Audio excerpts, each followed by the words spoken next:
Bismillah, Assalamualaikum warahmatullahi wabarakatuh. Alhamdulillah, nahmaduhu wa nasta'inuhu wa nastaghfiruh wa na'udzubillahi min syururi anfusina wa sayyiati a'malina. May yahdihillahu fala mudhillalah wa may yudlilhu fala hadiyalah. Asyhadu an la ilaha illallah wahdahu la syarikalah wa asyhadu anna Muhammadan abduhu wa rasuluhu la nabiyya ba'dah. Ya ayyuhallazina amanu taqullaha haqqa tuqatih wa la tamutunna illa wa antum muslimun. Amma ba'du fa inna asdaqal hadithi kitabullah wa khairal hadi Muhammadin sallallahu alaihi wasallam. Syarrul umuri muhdatsatuha wa kullu muhdatsatin bid'ah wa kullu bid'atin dhalalah wa kullu dhalalatin finnar. Ayo ikhwah jadallahu wa iyyakum ajmain. Alhamdulillah, kita bersyukur pada Allah Subhanahu wa taala kembali dipertemukan dalam media ini untuk melanjutkan pelajaran kita dari kitab Ad-Durus Al-Yaumiyah. Kita masuk pelajaran yang ke-77. Fadlu kafalatil yatim. Keutamaan kafalah al-yatim. Kafalah itu bisa kita maknai menanggung anak yatim, atau menyantuni anak yatim, atau mengasuh anak yatim, atau mengurus anak yatim.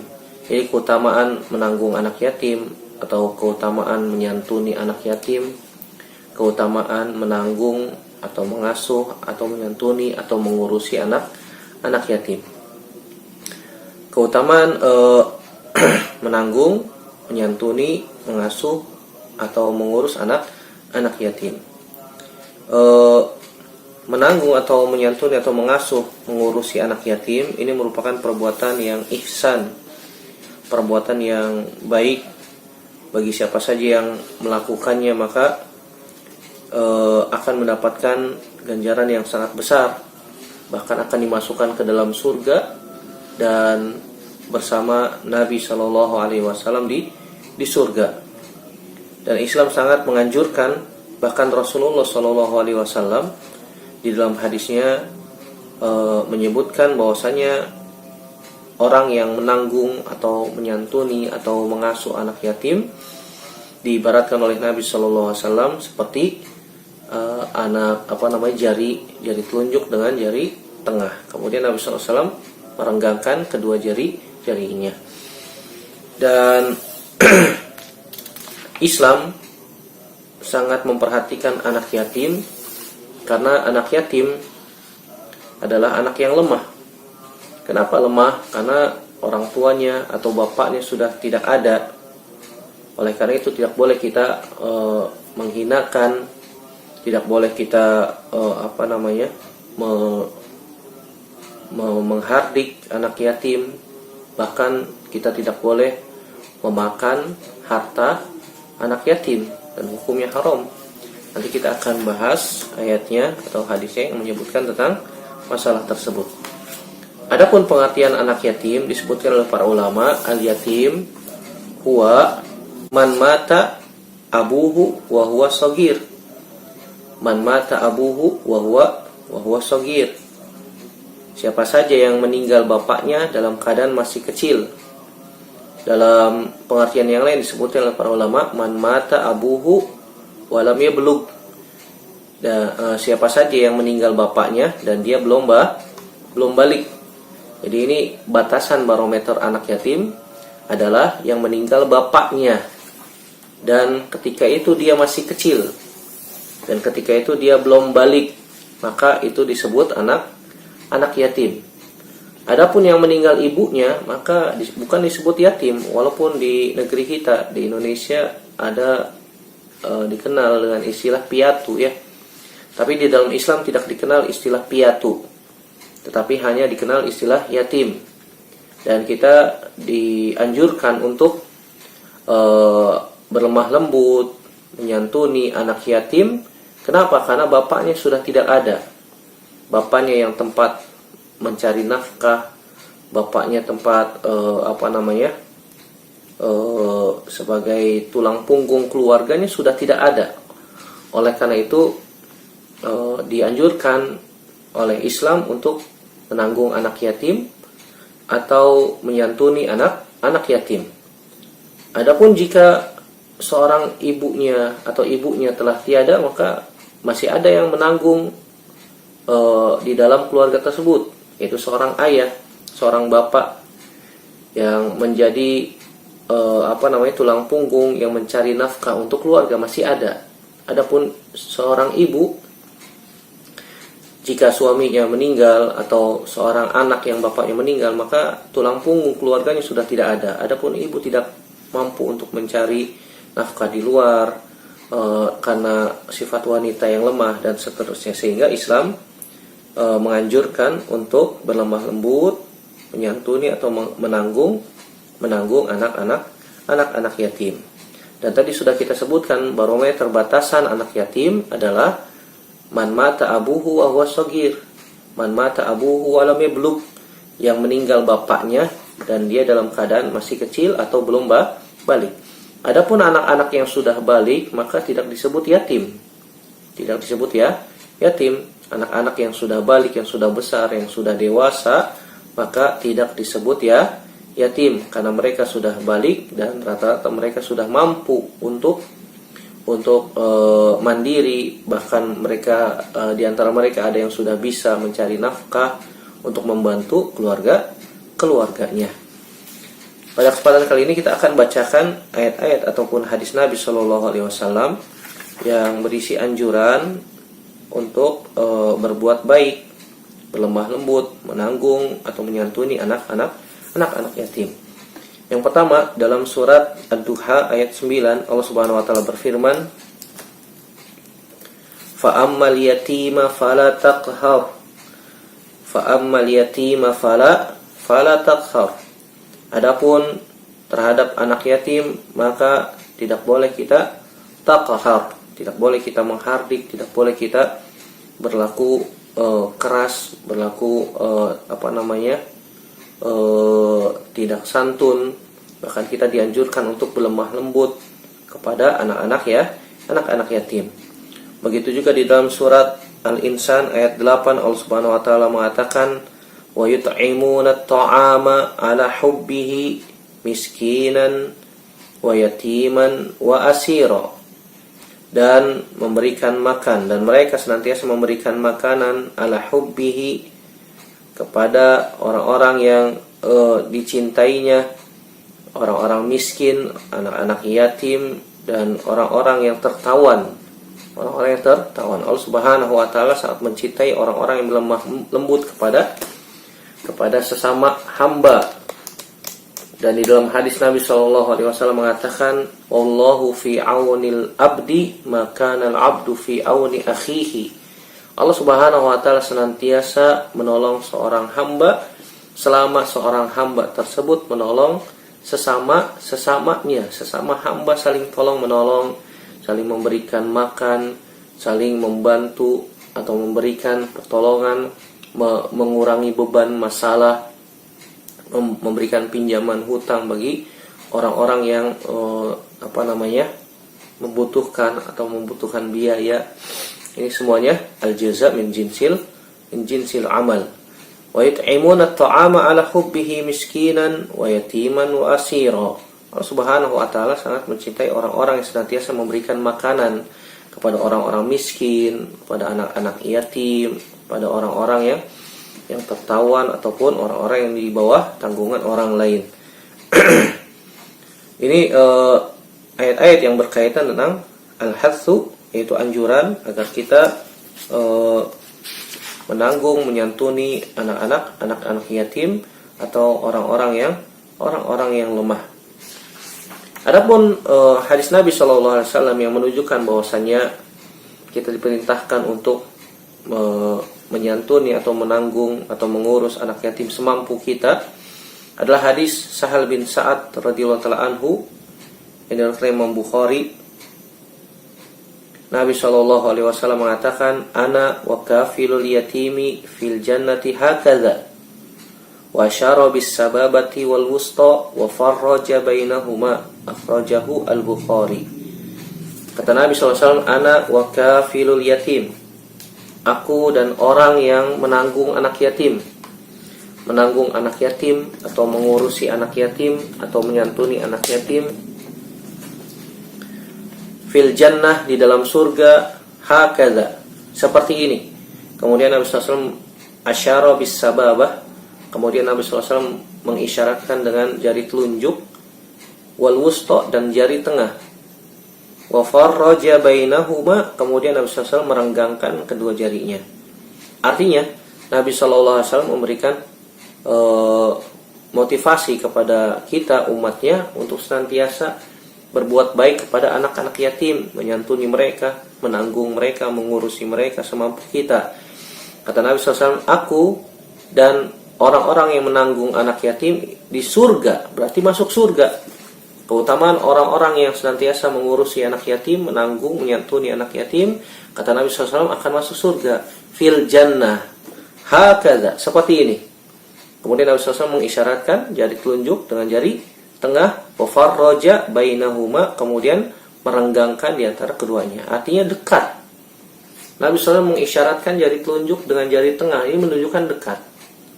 Kedudukan yang tinggi di sisi Nabi SAW bagi orang-orang yang senantiasa mengurusi, menyantuni anak-anak yatim. Nabi SAW tidak mengisyaratkan jari telunjuk dengan jari manis, jauh, atau jari telunjuk dengan jari kelingking, ini juga sangat jauh. Tapi Nabi SAW mengisyaratkan dengan jari telunjuk dengan jari tengah. Ustadz, kenapa Nabi SAW tidak mengisyaratkan jari telunjuk dengan jari ibu jari? Wallahu a'lam, Nabi SAW melakukan demikian. Kita hanya melihat hadis Nabi SAW dan Nabi melakukan demikian. Dan tentu saja ada hikmah ya. Dan tidak penting kita menanyakan kenapa kok seperti ini, kenapa kok seperti itu. Tidak penting. Dan hikmah kenapa Nabi SAW menunjukkan ini biasa digunakan oleh orang-orang Arab menunjukkan sangat dekat. Sangat dekat. Kedudukannya sangat dekat di sisi Nabi SAW di surga, seperti jari telunjuk dengan jari tengah. Wal maqsudu bi kafilil yatim al-qaimu bi amrihi. Yang dimaksud dengan kafilul yatim adalah orang-orang yang senantiasa menanggung atau mengasuh atau mengurus atau menyantuni anak yatim. Begitu juga hadis dari Abu Hurairah radhiyallahu taala anhu, Abdurrahman bin Sakhar Ad-Dausi Al-Yamani, Nabi sallallahu alaihi wasallam mengatakan, kafilul yatim lahu aw li ghairihi ana wa huwa kahataini fil jannah wa syar rawi bis sababa wal wusta, akhrajahu Muslim.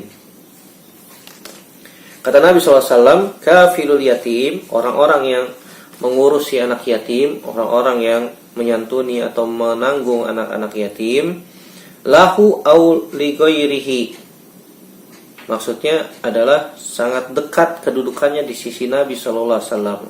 Ana wa huwa kahataini fil jannah, aku dan dia seperti dua jari ini di dalam surga. Artinya Nabi SAW wa asyara rawi, dan perawi hadis ini mengisyaratkan bisababa wal wusta, jari telunjuk dengan jari tengah. Ini menunjukkan sangat dekatnya orang-orang yang menanggung anak-anak yatim, mengurusi anak yatim di dunia, maka dia akan mendapatkan kedudukan yang tinggi di surga di sisi Nabi Shallallahu Alaihi Wasallam. Tentu saja ketika kita mendapatkan kedudukan yang tinggi bersama Nabi SAW di surga, tentu saja fasilitas-fasilitas yang didapatkan oleh Nabi Shallallahu Alaihi Wasallam pun kita akan mendapatkannya karena dekat dengan Nabi Shallallahu Alaihi Wasallam. Adapun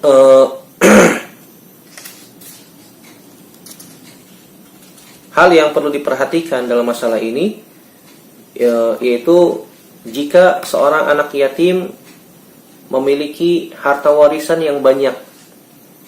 Misalnya kita diberikan amanah untuk mengurus anak yatim, dan ternyata anak yatim tersebut mendapatkan warisan yang banyak dari bapaknya. Nah, ketika kita diberikan amanah untuk menanggung anak yatim, mengurus anak yatim, dan anak yatim tersebut ternyata memiliki harta yang banyak, maka tidak boleh kita memakan harta anak yatim secara zalim. Tidak boleh kita mengambil hak anak yatim tersebut secara zalim. Ini dosa besar. Ini dosa besar. Maka kewajiban kita ketika kita diamanahi seorang anak yatim yang memiliki harta warisan yang banyak, maka kita simpan uang tersebut sehingga ketika nanti anak tersebut sudah cukup umur dan sudah bisa tasarruful mal, sudah bisa menggunakan harta dengan bijak, maka baru kita serahkan, kita berikan. Atau dengan cara yang lain, kita bisa mengembangbiakan harta tersebut.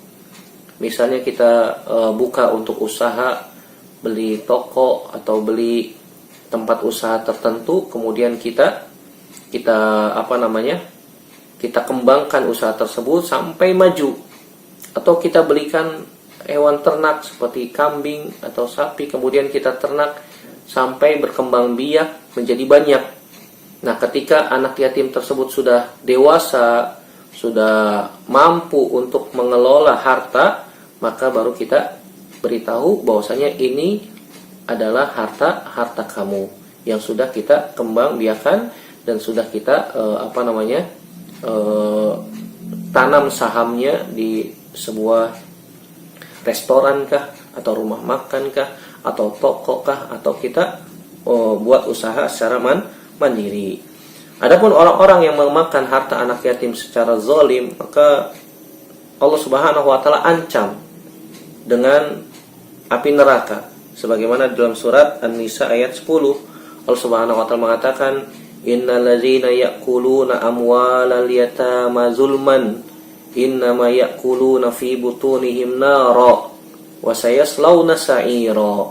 Allah Subhanahu wa taala mengatakan, sesungguhnya orang-orang yang ya'kuluna amwalal yatama, yang memakan harta anak-anak yatim zulman, secara zalim, innama ya'kuluna fi butunihim nara, hakikatnya dia telah memakan atau telah memasukkan ke dalam perutnya api neraka, wa sayaslawna sa'ira, dan dia akan ditempatkan, dilemparkan ke dalam neraka sa'ir yang menyala-nyala. Nasallallahu salamata wal afiyah. Jadi kalau misalnya kita diberikan amanah anak yatim dan anak yatim tersebut memiliki harta yang banyak, maka kita harus menggunakan harta tersebut secara bijak.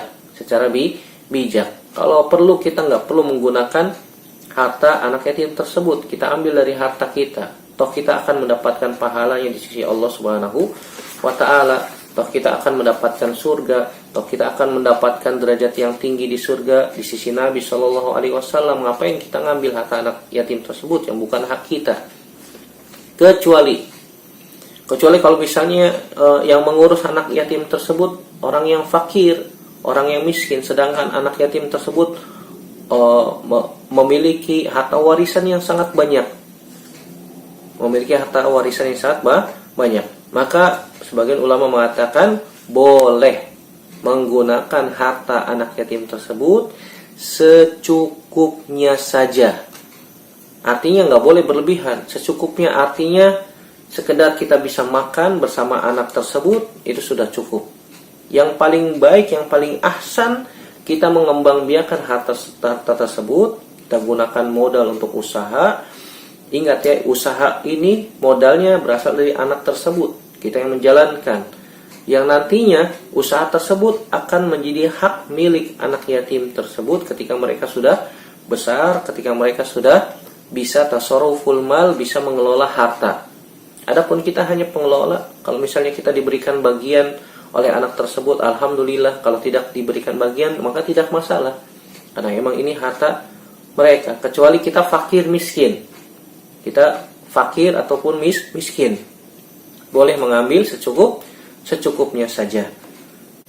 Jadi kalau misalnya kita miskin, fakir, maka boleh mengambil sekedarnya, secukupnya, sehingga kita bisa makan, atau sebagai pengganti waktu yang telah kita luangkan untuk mengembangkan usaha harta anak yatim tersebut. Secukupnya saja, sekedarnya saja, maka ini tidak masalah.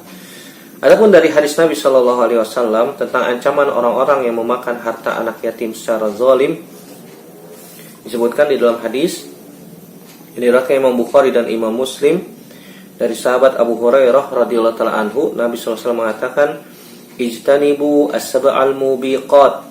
Qalu ya Rasulullah wa ma hunna? Kata Nabi SAW, "Ijtanibu, jauhkan oleh kalian as-sab'a al-mubiqat, 7 dosa yang membinasakan."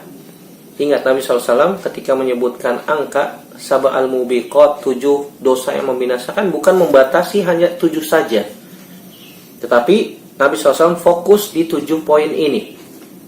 Nabi fokus SAW di 7 poin ini. Bukan berarti membatasi 7 dosa besar hanya 7 ini.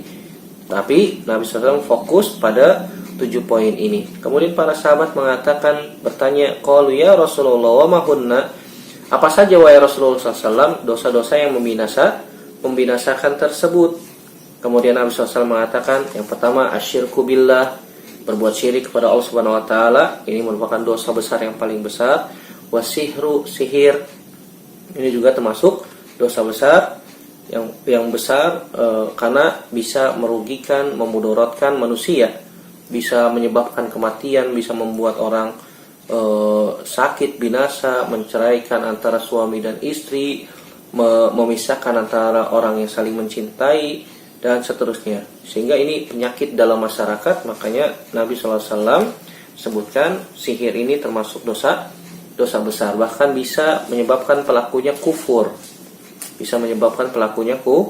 Kufur. Bahkan orang yang datang kepada tukang sihir, dukun, hanya iseng bertanya saja, maka sholatnya tidak diterima selama 40 malam. Apalagi sampai meyakini apa yang dikatakan oleh tukang sihir atau dukun, maka bisa keluar dari agama Islam. Yang ketiga, qatlun nafsil lati haramallahu illa bil haq, membunuh jiwa yang diharamkan oleh Allah Subhanahu wa taala kecuali dengan yang hak. Berarti yang dibolehkan. Dibolehkan. Sebagaimana hadis Abdullah bin Mas'ud radhiyallahu taala anhu, la yahillu damu imri'in muslim illa bi ihda thalas, kata Nabi sallallahu alaihi wasallam. Tidak halal darah seorang muslim kecuali dengan 3 hal. Yang pertama, an-nafsu bin nafsi. Yang kedua, as-sayyibuz zani. Yang ketiga, al-mufariqu lil jamaah.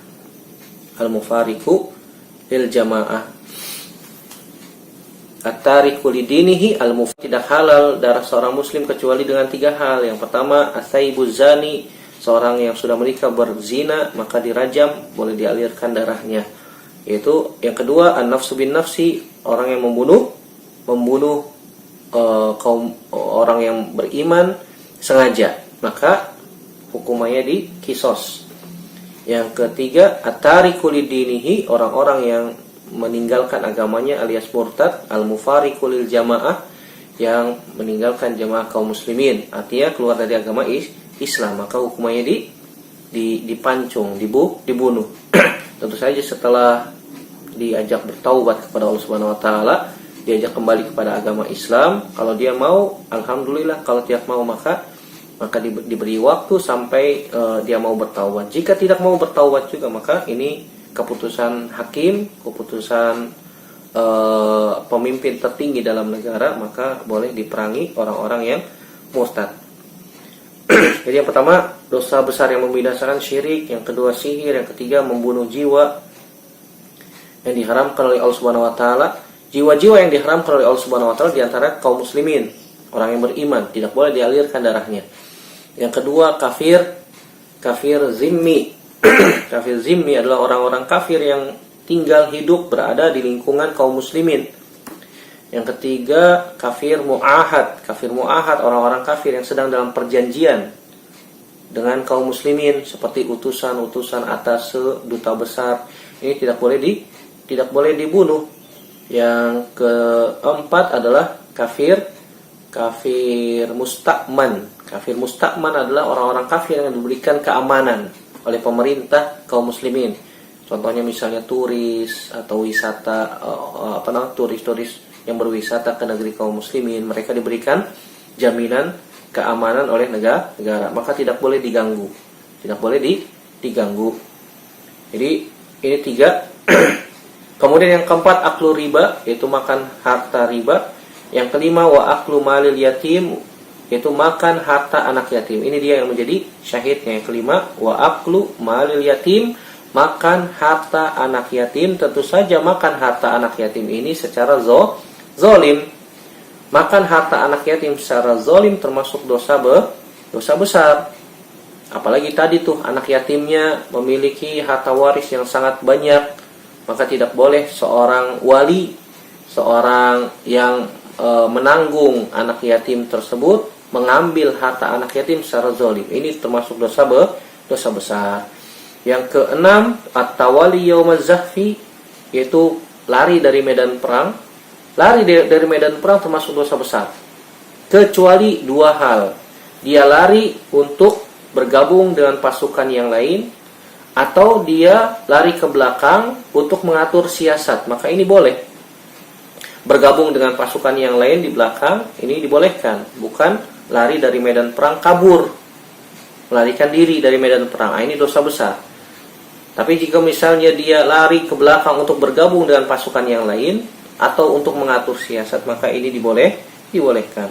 Yang ketujuh, dosa besar adalah wa qadzful muhsanatil mu'minatil ghafilat, menuduh wanita yang baik-baik, yang beriman dengan tuduhan yang keji, tuduhan berzina, ataupun tuduhan-tuduhan yang tidak pantas disematkan, dilontarkan, dilemparkan kepada wanita yang baik-baik, yang beriman.